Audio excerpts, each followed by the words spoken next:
চলো বন্ধুরা, আমি চৌকির মধ্যেই বসে আছি। তোমাদের কাকু রান্না করবে।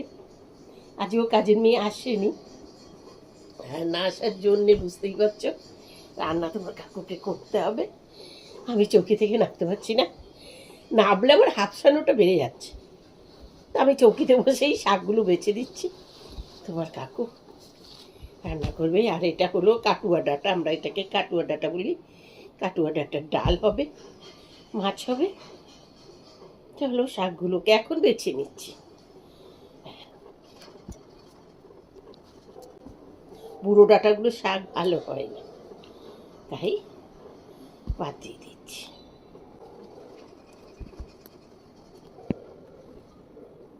এই ডাঁটার শাক কে কে খাও গো বন্ধুরা, বলো তো?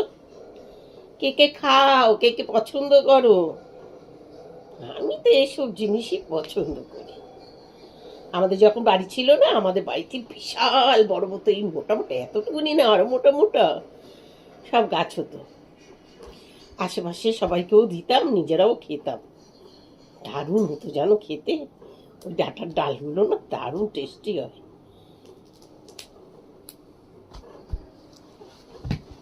আর এই তো বাদ পড়ে গেল পুরো পাতা বাঁচতে বাঁচতে, তাই না বলা?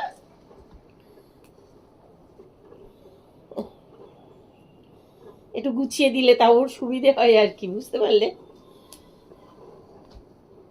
আমারও মনটা শান্তি হয় যে না কিছু করছি। একদম নয় বসে থাকি তো ভালো লাগে না।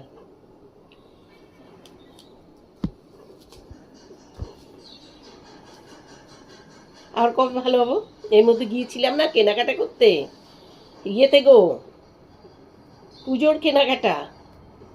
এসি ছিল তো সেই ইয়ের মধ্যে, শপিং মলের মধ্যে। আর ওই এসি ঠান্ডা আবারও ধরে নিয়েছে আমাকে। এসি মানে আমার সর্বনাশ, এসি মানেই আমার সর্বনাশ। ওই জন্য আমাদের ঘরে দেখো না কোথাও এসি লাগাইনি। কি হবে, চালালে আমার শরীর খারাপ হবে। তা বাড়ির কেউ অভ্যেসও করে না ওসব লাগিয়ে, ওটা একটা ব্যাড হ্যাবিট। চলো রাখছি।